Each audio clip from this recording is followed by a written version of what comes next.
만나 뵙게 돼서 반갑습니다. 인사합니다. 제 옆에 앉아서서 고맙습니다. 인사합니다. 다시 참 잘생기셨습니다. 시작. 다시요. 참 멋지십니다. 시작. 그쪽은 너무 다닥다닥 붙어 있어서 이쪽으로 왔으면 좋겠는데 혹시 모르겠어요. 그 촬영이 돼서 바깥에 나가면 또 문제가 될 수 있거든요. 그래서 예배 때마다 좀 거리를 두고 이렇게 앉았으면 고맙겠다 하는 말씀을 다시 드립니다. 우리 함께 은혜의 말씀을 나누겠습니다. 사도행전으로 갑니다. 사도행전 4장 5절부터 12절까지 이 계시의 말씀을 서로 받들어 읽을 때에 하나님의 세미한 음성을 각자 듣는 복된 시간 되시기를 주의 이름으로 축원합니다. 5절입니다. 5절부터 12절까지 합독합니다. 시작. 이튿날 관리들과 장로들과 서기관들이 예루살렘에 모였는데 대제사장 안나스와 가야바와 요한과 알렉산더와 및 대제사장의 문중이 다 참여하여 사도들을 가운데 세우고 묻되 너희가 무슨 권세와 누구의 이름으로 이 일을 행하였느냐. 이에 베드로가 성령이 충만하여 이르되 백성의 관리들과 장로들아, 만일 병자에게 행한 착한 일에 대하여 이 사람이 어떻게 구원을 받았느냐고 오늘 우리에게 질문한다면 너희와 모든 이스라엘 백성들은 알라. 너희가 십자가에 못 박고 하나님이 죽은 자 가운데서 살리신 나사렛 예수 그리스도의 이름으로 이 사람이 강건하게 되어 너희 앞에 섰느니라. 이 예수는 너희 건축자들의 버린 돌로서 진모퉁이의 머릿돌이 되었느니라. 다른 이로서는 구원받을 수 없나니 천하 사람 중에 구원받을 만한 다른 이름을 우리에게 주신 일이 없음이라 하였더라. 아멘. 오늘은요, 본문 말씀을 좀 중심으로 해서 어떻게 하면 담대하게 복음을 증언할 수 있을까?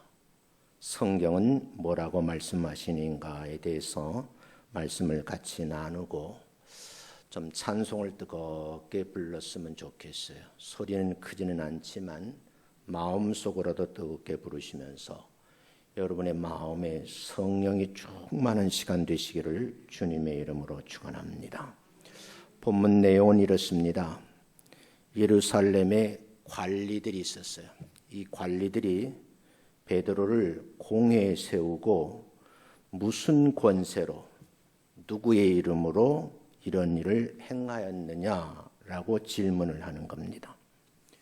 이때 베드로가 성령 충만한 상태에서 죽은 자 가운데서 살아나신 예수님의 일로 이런 일을 행했다라고 증언을 했습니다. 그리고 오직 나사렛 예수 그리스도의 이름으로만 구원받을 수 있노라고 담대하게 증언을 했습니다.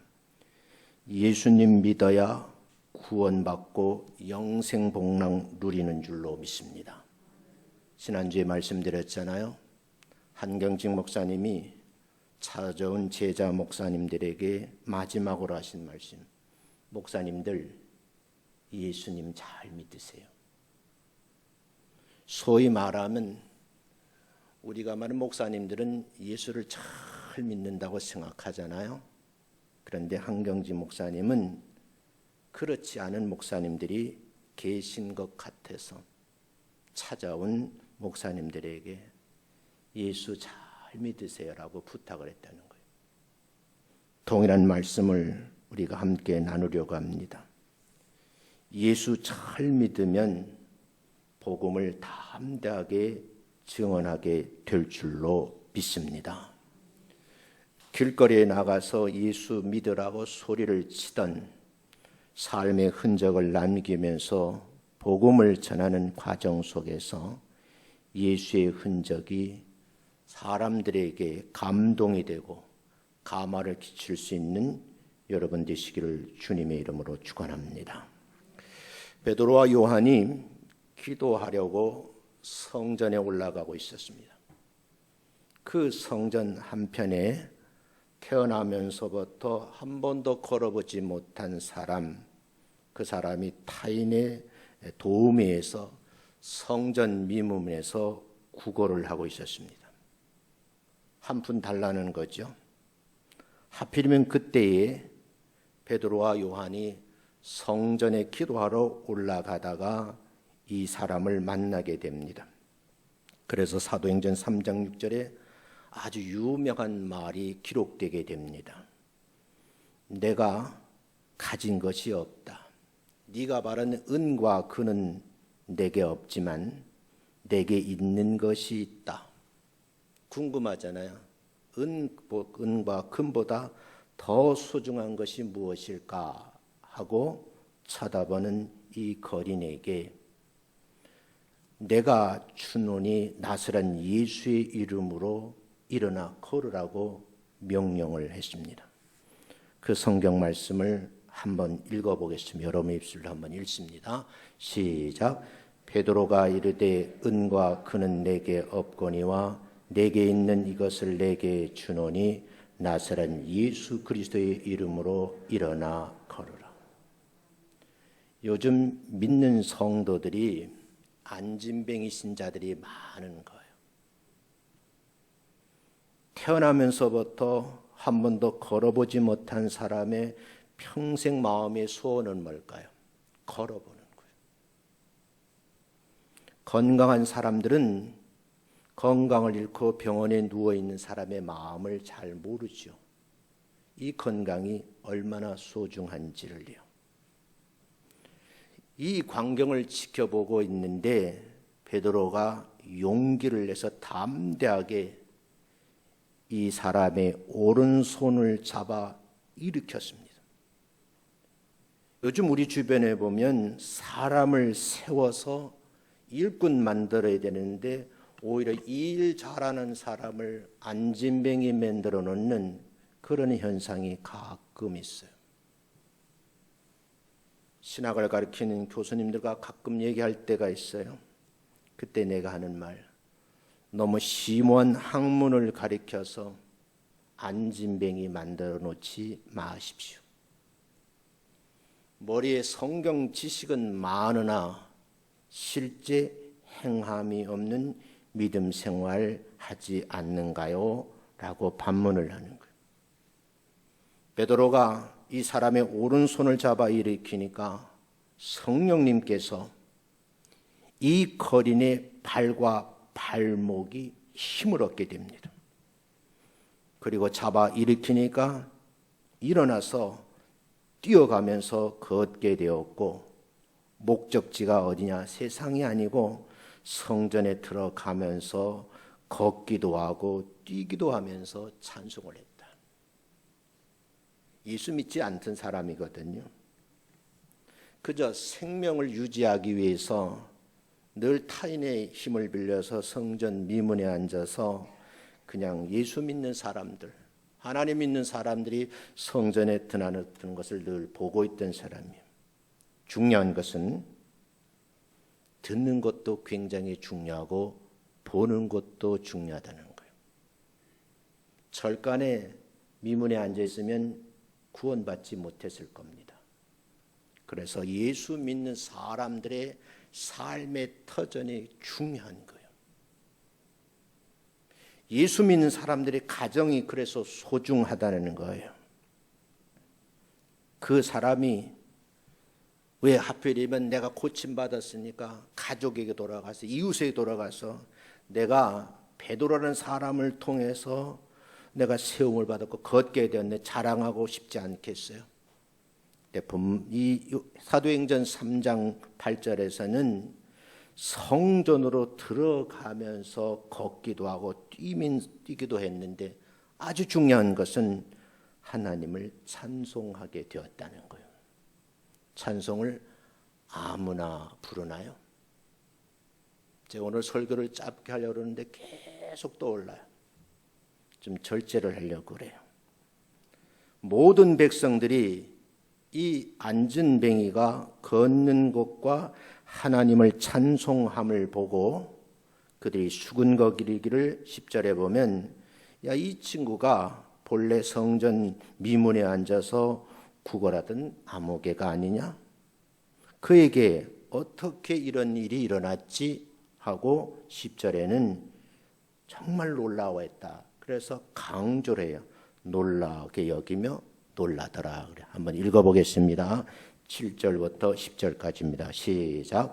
오른손을 잡아 일으키니 발과 발목이 곧 힘을 얻고 뛰어 서서 걸으며 그들과 함께 성전으로 들어가면서 걷기도 하고 뛰기도 하며 하나님을 찬송하니 모든 백성이 그 걷는 것과 하나님의 찬송함을 보고 그가 본래 성전 미문에 앉아 구걸하던 사람인 줄 알고 그에게 일어난 일로 인하여 심히 놀라게 여기며 놀라니라.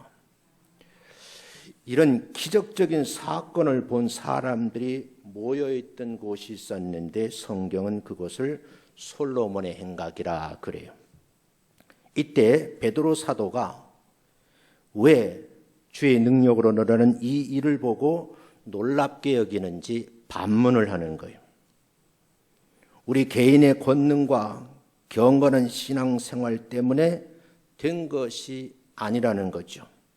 그러면서 증언하기를 내가 믿는 하나님은 아브라함의 하나님이요 이삭의 하나님이요 야곱의 하나님이신데 이걸 묶어서 우리 조상의 하나님이 예수님을 영화롭게 하시려고 하신 일이다. 이렇게 담대하게 증언하는 거예요. 예수 믿는 사람들에게 오늘 사도행전에 기록되어 있는 말씀처럼 신앙적인 체험이 좀 필요한 것 같아요. 이 뜨거운 체험이 없으니까 그러니까 신앙생활하다가 사소한 일 때문에 교회를 등지는 사람이 있어요.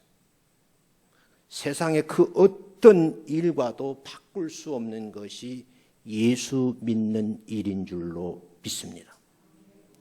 예수를 내 인생의 구주로 부르지 아니하면 그 끝은 성에 정확하고도 명확하게 기록이 되어 있어요. 지옥행입니다. 인생을 70, 80, 90, 100세를 누리고 살다가 그 산 기간이 중요한 것이 아니고 내가 갈 곳이 천국이라고 믿고 있는 사람들이 마침내 그 지점에 도달하지 않겠어요? 가보니까 지옥이다. 이건 후회해서 될 일이 아니라는 거죠. 베드로는 이어서 증언을 하기를 그들이 십자가에 달려 죽게 하신 예수님께서 지금 이 증언대 앞에 신문한 사람들 향해서 너희들이 예수님을 십자가에 못 박혀 죽게 한 장본인들이 아니냐. 그런데 하나님께서 3일 만에 살리셨다라고 말합니다. 그들이 예수님을 죽게 한 것은 알지 못해서 한 짓이기 때문에 내가 담대하게 복음을 전하니 회개하고 돌아와서 용서함을 받고 나와 같이 베드로와 요한같이 예수 믿는 사람이 되었으면 좋겠다 하는 것을 강조하는 거예요. 예수님은 구약 선지자들이 예언한 대로 고난을 받으셨어요. 모세가 말하기를 장차 나타날 하나님의 종의 말을 듣지 않으면 반드시 멸망한다고 선언을 했거든요. 그 예수를 믿으면 아브라함이 말씀하신 것처럼 복의 근원이라고 증언하시기를 주의 이름으로 축원합니다. 우리가 잘못 알고 있는 게 많아요. 예수 믿으면 복 많이 받는다. 그래서 우리나라 사람들이 기도를 분석해 보면 내용 가장 많은 기도가 하나님 나에게 축복하옵소서. 이 축복이라는 말도 잘못 쓰고 있는데 그 내용도 몰라요. 원래 축복이란 말은 빌축자 복복이거든요. 오늘 제가 헌금 기도한 것처럼 헌금 기도자가 하나님의 이름을 의해서 예수의 능력으로 이런 사람들이 예물을 드렸으니까 하나님 사람들에게 축복해 주세요 하고 대리자로 기도하는 거죠. 근데 하나님은 복을 비는 사람이 아니고 복을 어떻게 해요? 주시는 분이에요. 지금 이 시간 예배를 보는 것이 아니고 예배를 뭐예요? 드리는 것이라고요. 보는 사람은 구경꾼이에요. 드리는 사람은요, 지금 예배위원으로 예배를 집례하는 목사님과 함께 제사장이 되어서 하나님이 기뻐하신 예배를 드리려고 마음을 다하고 뜻을 다하고 힘을 다해서 예배에 집중하는 거예요. 그런 믿음의 성도들이 되시기를 주의 이름으로 축원합니다. 이런 이제 핵심적인 복음을 담대하게 전하니까 사태가 악화된 거예요. 제사장들과 성전 경비대장 사두개인들이 긴장하지 않을 수 없게 되었어요. 그래서 마침내 이들의 결정으로 인해서 베드로와 요한을 잡아다가 가두게 되었고 이튿날 공회에 세워서 신문하는 장면이에요. 그 신문하는 내용이 무엇을 알게 하시려고 나를 이 자리에 세웠을까? 내용은 뭘까? 그리고 베드로와 요한이 증언됐을 때 그 증언하는 몸가짐, 이 담대함이 중요하다는 거예요. 예수 믿는 사람들은 성경 66권을 믿기에 담대하게 복음의 증언자가 되시기를 주의 이름으로 축원합니다.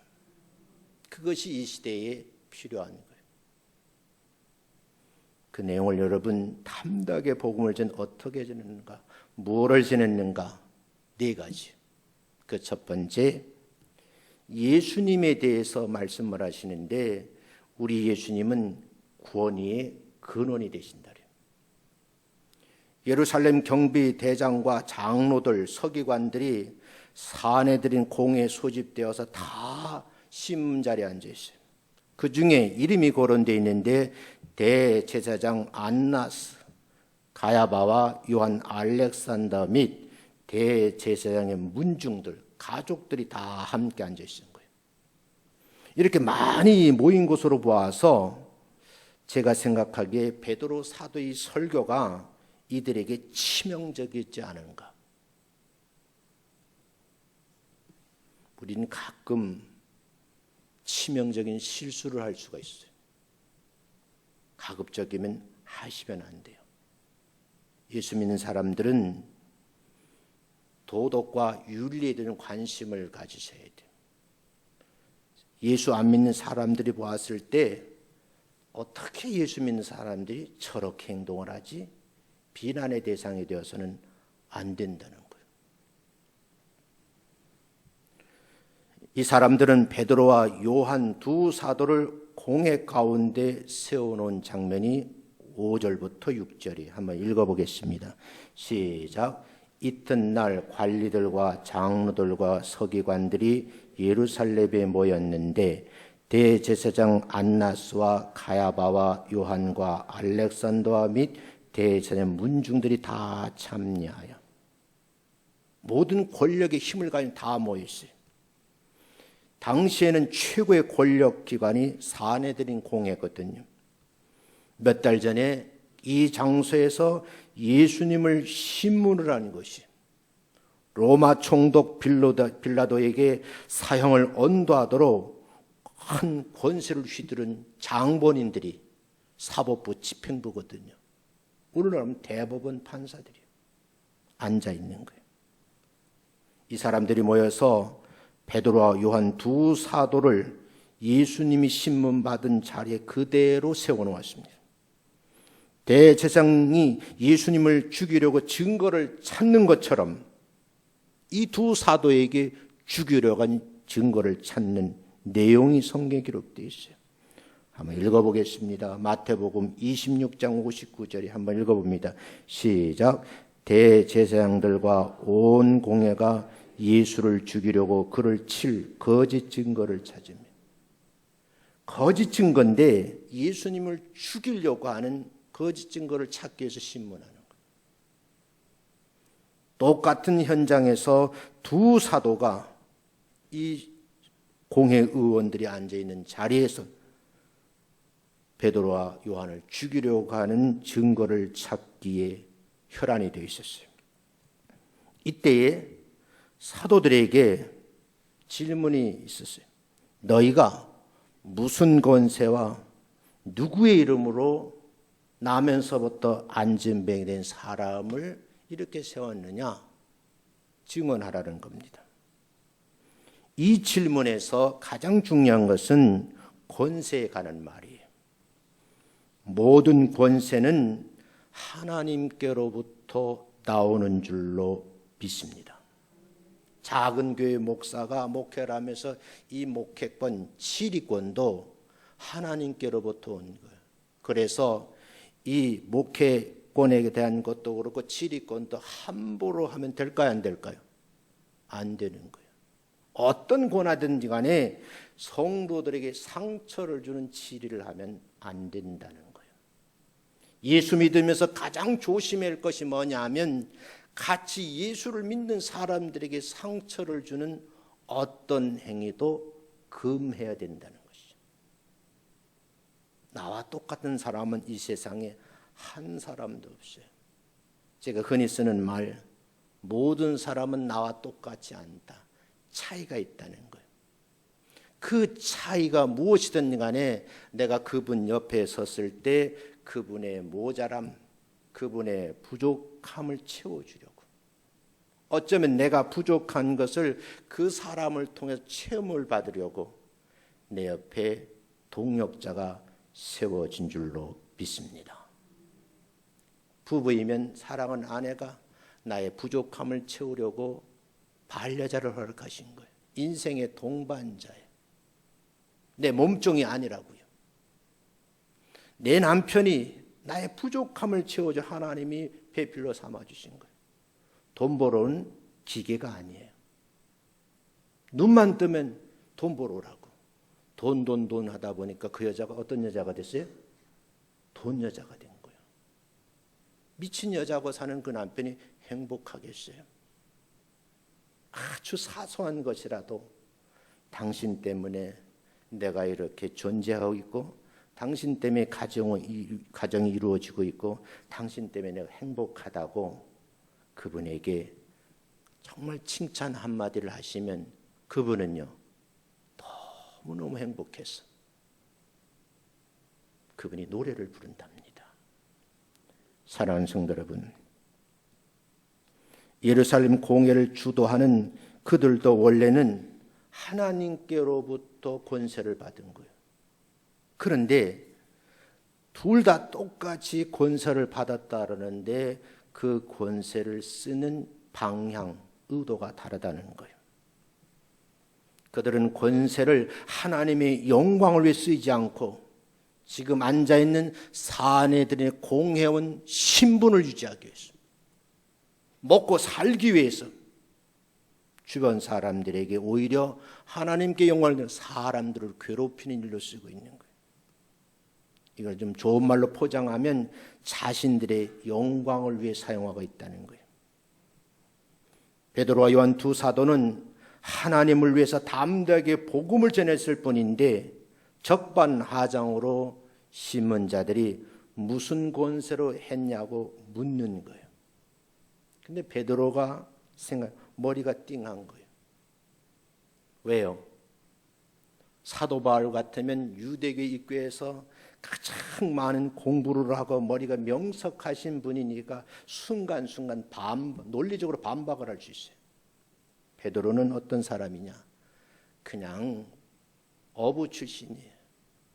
요즘 우리가 흔히 쓰는 말로 가방끈이 짧은 거예요. 정말 이게 고민되는 거예요. 신문대 앞에서. 근데 여러분, 무슨 권세로 이런 일을 하느냐고 물음을 했을 때 우리가 한번 고민해 봐야 할 일이 있는데, 아무리 우리가 작은 직분이라 할지라도 주님의 사역을 위해서 주어진 이 권세를 바르게 사용할 때에 여러분 하나님이 영광 받으시는 줄로 믿습니다. 우리가 깊이 생각을 해봐야 돼요. 열심히 믿는 것보다도 더 중요한 것은 바르게 믿는 거예요. 한국교회 병폐가 뭐냐면 그냥 들떠서 흥분해서 어떻게 시간이 지나보면 겉모습은 예수님을 위해서 같은데 시간이 지나보면 자기 영광을 위해서 그 자리에 있었던 경우도 없지 않아 있더라 그 말이에요. 사랑하는 성도 여러분, 여러분들은 작은 직분이지만 이 직분을 가지고 내 개인의 권세로 쓰지 마시고 하나님의 영광을 위해서 드려지시는 담대한 증언자가 되시기를 주의 이름으로 축원합니다. 담대한 증언자가 되려고 하면 어떻게 해야 되겠는가? 내 힘으로 안 된다는 거예요. 내 힘, 누구의 힘으로 되느냐? 성경을 우리가 깊이 읽어보면 하나님의 일을 하는 사람들은 그 배후에요, 성령님께서 돕고 계시더라는 거예요. 두 번째 주제가 성령 충만함으로 예수님을 돕는 모습이에요.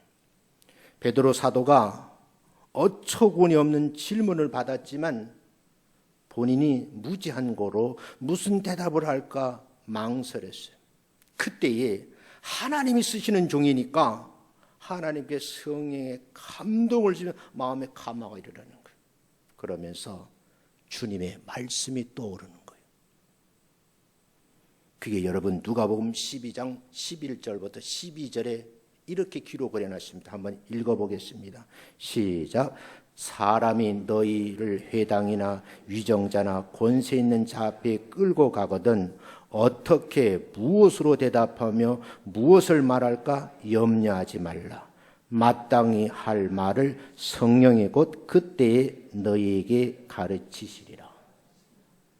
하나님께서 이 위급한 상황 속에서 베드로와 요한을 지키시려고 늘 기도하면서 뜨겁게 찬송을 부르면서 성령 충만한 상태를 어떻게 해요? 유지했다는 거야.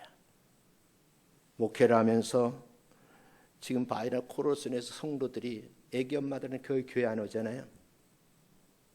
근데 내가 기도하는 건 뭐냐면 한 주 안 나오고 2주 안 나오고 한 달 안 나오고 2달 안 나오고 6개월 7개월 가면 교회 나오는 것이 어려워요. 제가 아시는 집사님이시요. 우리 교회는 아니에요. 큰 교회 다니시는 분인데 코로나 바이러스 3개월을 교회 안 나갔더니 이젠 자연스러워지더래요. 이게 습관이 될까 봐 무서운 거예요. 오늘 여러분 이 위험을 무릅쓰고 완전 무장을 하셨지만 교회 나와서 예배 드릴 수 있는 강심장을 주신 분이 누구시냐? 성령님이신 줄로 믿습니다. 감당하게 될 줄로 믿습니다. 그럼에도 불구하고 예배 드리는 시작 순간부터 끝나는 시간까지 마스크 벗으면 된다 안 된다? 안 되는 거예요. 들어올 때 손 소독했으면 나가실 때도 손 소독하시고요. 집에 가서도 그렇게 하셔야 돼요.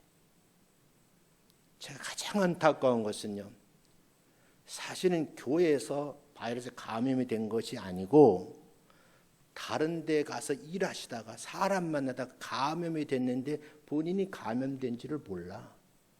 그런데 예배 드리고 싶어서 왔는데 이 규칙을 지키지 않아서 성도들에게 오염을 시킨 거예요. 그런데 욕은 누가 먹어요? 교회가 먹는 거예요. 정부 당국에서 다시 강화시켰어요. 제가 이제 여러분들에게 목회 서신을 다 보냈어요. 당분간 금요 기도도 쉴 겁니다.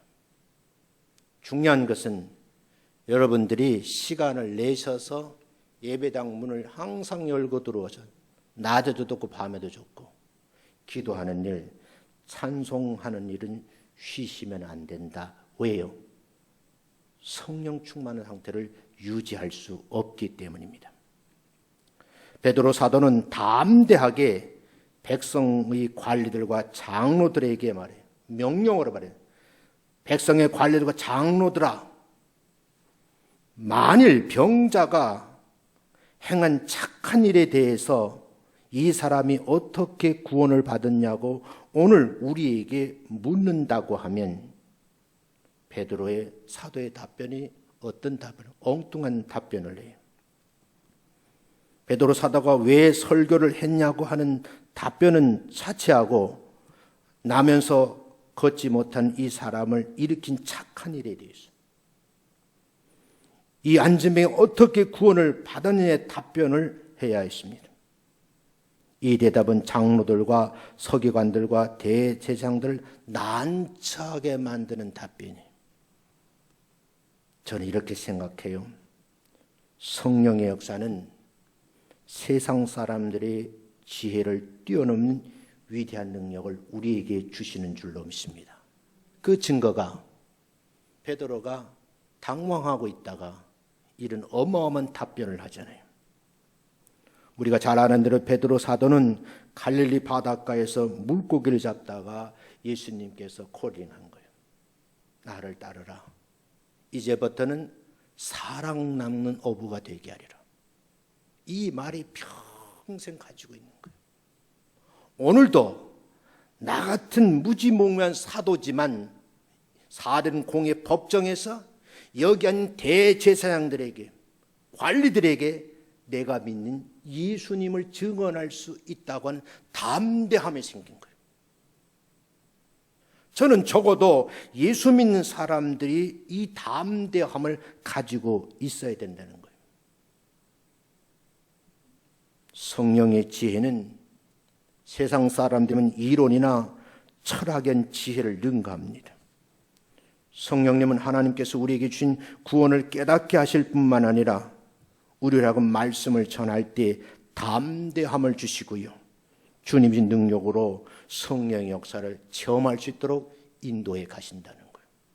오늘도 여러분 같은 시간 동장소에 같이 앉아있지만 어떤 사람의 마음속에 성령의 역사하심으로 이 말씀이 새롭게 깨달아지는 분이 있는가 하면 그렇지 않을 수도 있다는 거예요. 똑같은 설교인데. 세 번째 내용은 우리 예수님은 베드로와 요한의 증언의 대상이 되기 때문에 너희들도 증언했으면 좋겠다는 거예요. 베드로 사도는요, 공회에서 신문을 받으면서 마음의 감동이 막 밀려오는 거예요. 성령의 역사하심이죠. 지금 나를 사용하고 계시는구나. 베드로가 느낌이 오는 거예요. 그래서 사도르심 세속적인 권력자들에게 복음을 전하는 기회를 잡았다고 생각하고 증언하는 내용이 10절부터 11절이에요. 읽어보겠습니다. 시작. 너희와 모든 이스라엘 백성들은 알라. 너희가 십자가에 못 박았고 하나님이 죽은 자 가운데 살리신 나사렛 예수 그리스도의 이름으로 이 사람이 건강하게 되어 너희 앞에 섰느니라. 이 예수는 너희의 건축자들의 버린 돌로서 진모퉁이의 머릿돌이 되었느니라. 성전 미문에 앉아서 구걸하던 이 사람이 기도하러 가던 베드로와 요한을 만난 것도 기적이에요. 인생이란 그런 거예요. 순간에 예수님 만나서 인생 역전한 사람들이 많다고요. 그 장본인 중에 한 사람이 저예요. 저같이 충청하고도 북도 제천시 덕산면 그 동네 유명한 산이 있어. 월악산이라고. 우리 동네는 앞뒤가 산이라 꽉 골짜구니. 그래도 나는 그곳에서 당당히 걷어요. 왜요? 우리 집이 면사무소 뒷집이니까. 5일장만 열리면 시골에 사람들이 막 쏟아져 나와서 저희 근처로 와 장을 보는 거예요. 그래서 내가 우리 친구들하고 텃세도 한번 부렸어요. 촌놈들. 내가 촌놈이면 또 촌놈들 있잖아. 부르면 막 벌벌 떨어요. 우리 친구들이 열대미 뭐 골목에 끌고 가면 그러면 내가 조폭 같으네. 우리 옛날에 좀 그런 게 있었어. 뺏어 먹고 막 그랬어요. 근데요, 그런 사람이 어떻게 여러분 예수 믿게 된 거예요? 우리 어머니가 예수 믿어서 애들을 데리고 교회를 갔거든. 그러면서 여러분 예수 믿다가 나도 목사가 돼야 되겠구나. 꿈을 꾸게 됐어요.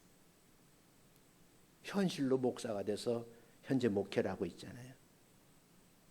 사랑하는 성도 여러분, 놀라운 일들이 벌어지는 거예요. 이스라엘 백성을 충동시키고 빌라도에게 엉터리 재판을 함으로 인해서 십자가에 못 박혀 죽인 예수. 그분들이 지금 똑같은 법정에 앉아서 두 사도를 신문하는 거예요. 그런데 확실히 말하고 싶은 것이 있는데 좀 이게 번역을 좀 이해하기 좋게 번역했으면 좋겠어요. 모든 이스라엘 백성들이 알아야 할 것이 있다. 그리고 여기 심판대에 앉은 고위 관료들도 알았으면 좋겠다. 너희들이 내가 믿는 예수를 어떻게 해요? 십자가에 못 박았다. 너희들은 십자가에 못 박아 그를 죽음으로 몰아넣었지만 하나님은 죽은 자들 가운데서 내가 믿는 예수님을 살리셨다. 그분이 누구냐? 나사렛 예수 그리스도라는 거예요. 오늘은 기도의 마침을 좀 바꾸겠어요. 여러분이 기도하시고 마칠 때는 반드시 주님의 이름으로 기도합니다 그러지 마시고 주 예수 그리스도의 이름으로 기도합니다 바꾸시기 바랍니다. 이 고백이 참 중요해요. 시간 있으면 이름에 대해서 제가 설교를 하겠어요.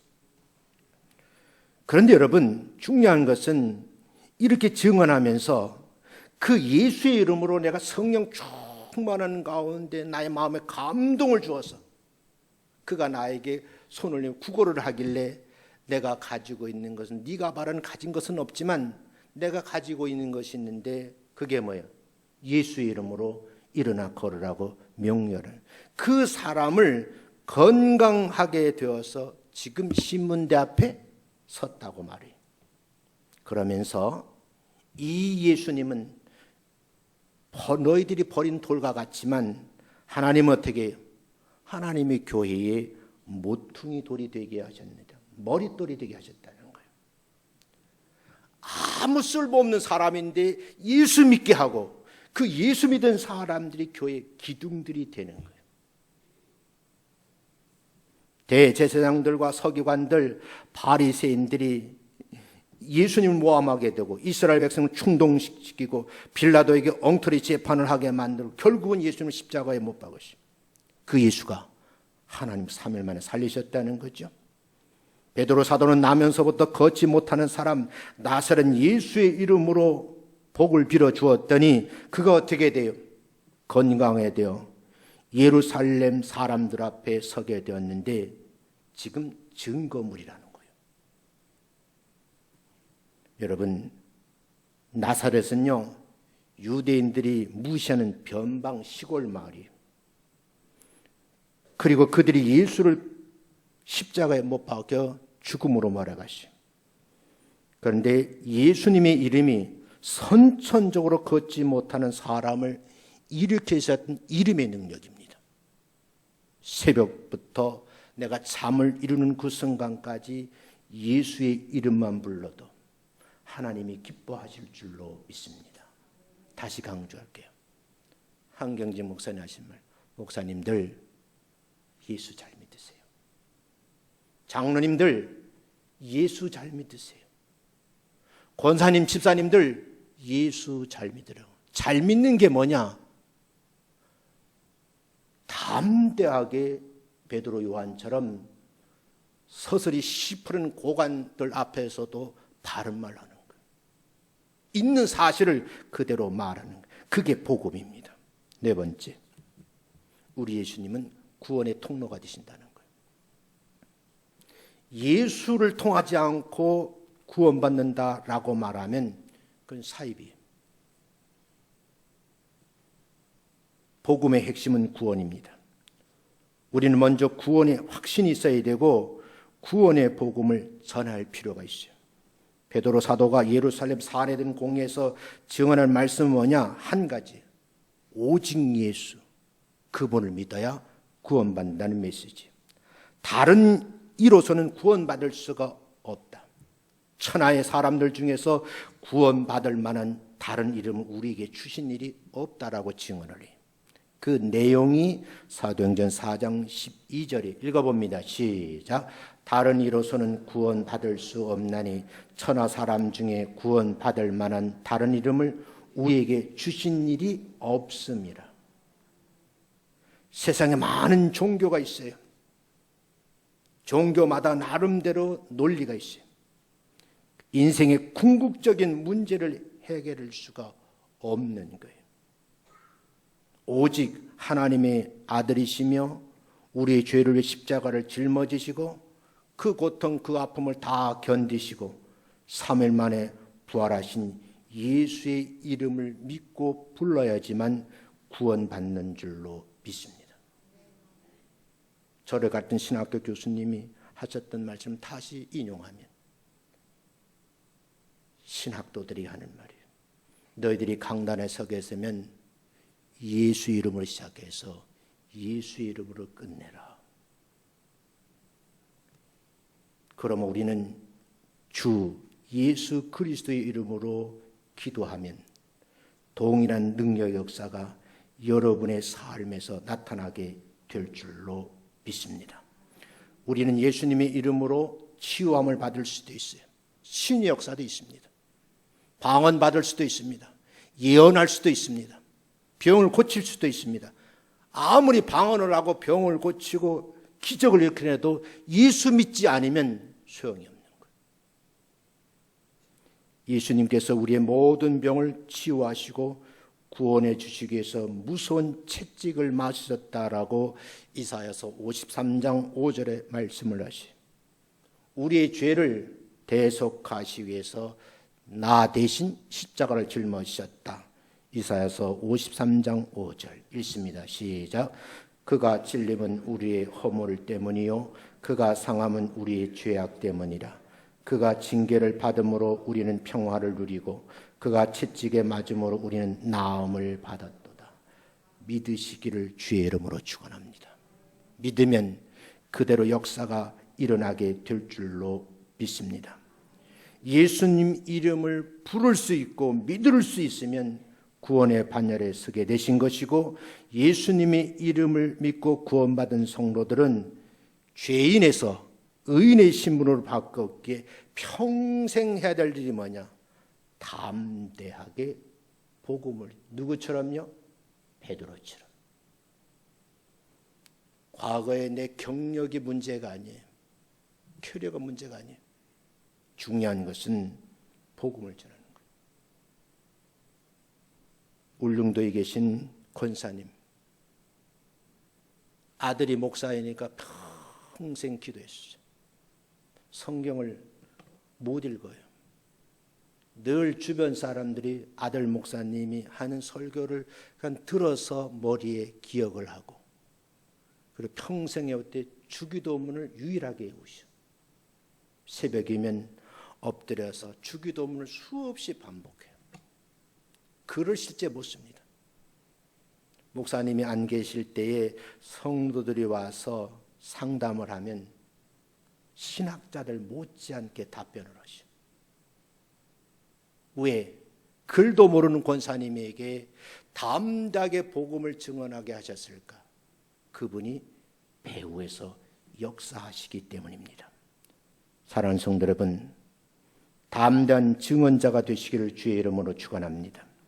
성령 충만함으로 기록된 복음의 역사가 여러분의 가정 위에, 사업장 위에, 우리 교회에 넘치게 될 줄로 믿습니다.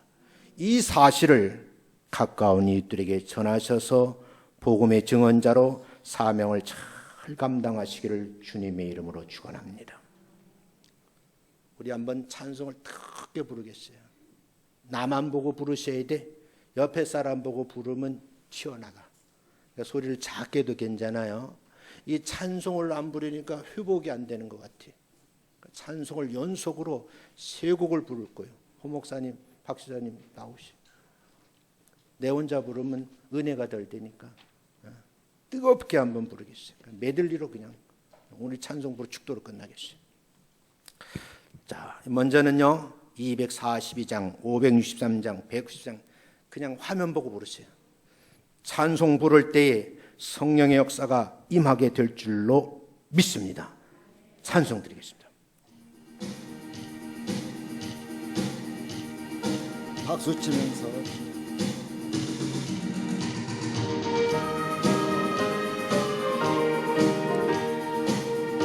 박수 치시면 찬양되겠습니다. 황무지가 장미꽃같이 피는 것을 볼 때에 구속함에 노래 부르며 거룩한 길 다니 아멘. 거기 거룩한 그 길에 걸음 없으니 낮과 같이 맑고 밝은 아멘. 거룩한 길 다니 아멘. 하나님의 아름다움과 그의 영광 볼 때에 모든 괴로움 잊어버리고 거룩한 길 다니 아멘. 거기 거룩한 그 길에 험한 걸음 없으니 낮과 같이 맑고 밝은 아멘. 거룩한 길 다니리 마른 땅에 샘물 터지고 사막에 물을 때 기쁨으로 찬송 부르며 거룩한 길 다니리 거기 거룩한 그 길에 검은 구름 아멘. 낮과 같이 맑고 밝은 거룩한 길 다니리 거기 악한 짐승 없으니 두려울 것 없겠네. 평안함과 즐거움으로 거룩한 길 다니리 거기 거룩한 그 길에 검은 구름 없어 아멘. 낮과 같이 맑고 밝은 거룩한 길 다니리 거기 죄인 전혀 없으니 거룩한 자뿐이라 주님 주신 면류 안 쓰고 거룩한 길 다니리 거기 거룩한 그 길에 검은 구름 없으니 낮과 같이 맑고 밝은 아멘. 거룩한 길 다니리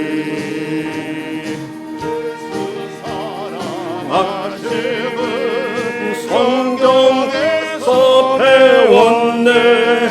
우리들은 약한 아멘. 예수 권세만 도아멘. 날 사랑하신 날 사랑하신 날 사랑하신 성경에 써 있네. 나를 사랑하시고 나의 죄를 파시소 하늘 문을 여시고 들어가게 하시 아멘. 날 사랑하신 날 사랑하신 날 사랑하신 성경에 써 있네. 내가 연약할수록 더욱 귀히 여기사 높은 보좌 위에서 낮은 나를 보신 아멘. 날 사랑하신 날 사랑하신 날 사랑하신 성경에 쓰였네. 세상 세상 동안에 나와 함께 하시고 세상 떠나가는 날 천국 가게 하소서. 아멘. 날 사랑하신 날 사랑하신 날 사랑하신 성경에 쓰였네. 은혜가 풍성한 하나님은 믿는 자 한 사람 한 사람 어제도 오늘도 언제든지 변찮고 보호해 주시네. 아멘. 주여 성령의 은사들을 오늘도 내려 주소서. 성령의 뜨거운 불길로서 오늘도 충만케 하소서. 정욕과 죄악에 물든 마음을 성령의 불길로 태우사 정결케 하소서. 태우소서. 깨끗게 하여 주옵소서. 주여 성령의 은사들을 오늘도 내려 주소서. 성령의 뜨거운 불길로서 오늘도 충만케 하소서.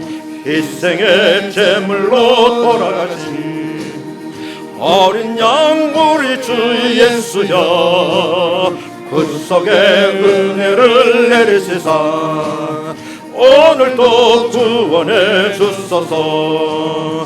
주여 성령의 은사들을 오늘도 내려 주소서. 성령의 뜨거운 불길로서 오늘도 충만케 하소서.